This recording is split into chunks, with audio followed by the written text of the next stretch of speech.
According to a remarkable new report from Politico, congressional aides routinely engage in insider trading, buying and selling stock in companies their committees have the ability to regulate and investigate, and timing those investments around the legislation, which is unbelievable. It's obviously an illegal conflict of interest in the executive branch. If you or I tried it, we'd be in jail, but for some reason they get away with it. Why is that? Peter Schweitzer knows a lot about this subject. He's written about it for years. He's the president of the Government Accountability Institute. He wrote the book Clinton Cash.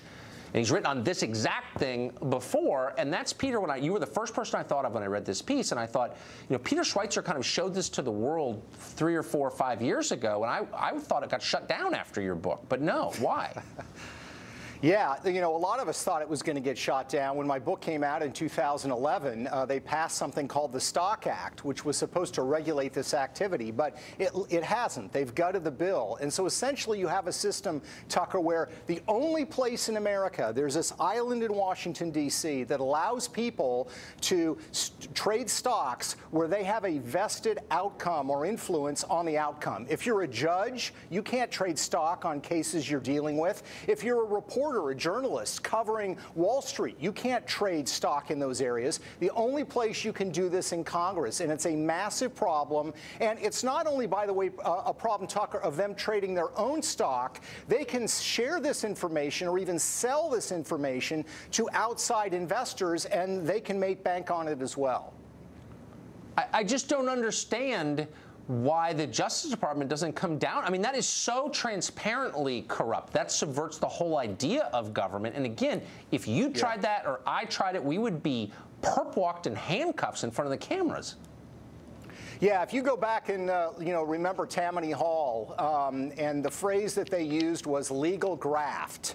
They did things that were graft, but they were technically legal. And in this particular case, it's very hard to prove a legal case of insider trading.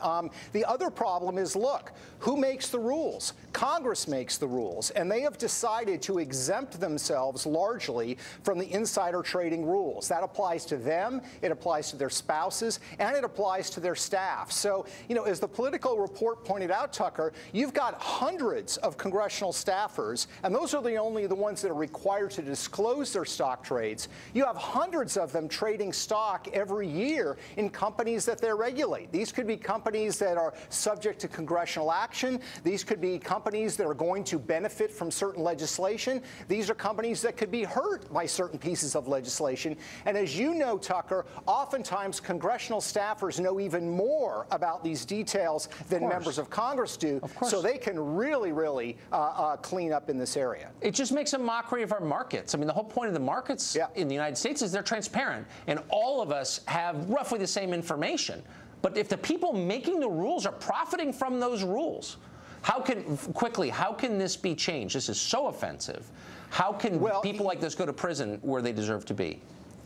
Well, number one, they should just simply ban, if you are a congressional staffer or a member of Congress, ban the trading of individual stocks. Or number two, at least require a blind trust, which is not perfect. But that's the only way this is going to work. You've got to have a clear, bright line that says this activity is illegal. The problem is, on Capitol Hill, they're assuming that they're going to be able to get away with it because people aren't paying attention. It's one of those drain the swamp issues that's persistent and has got to be tackled directly. It really does.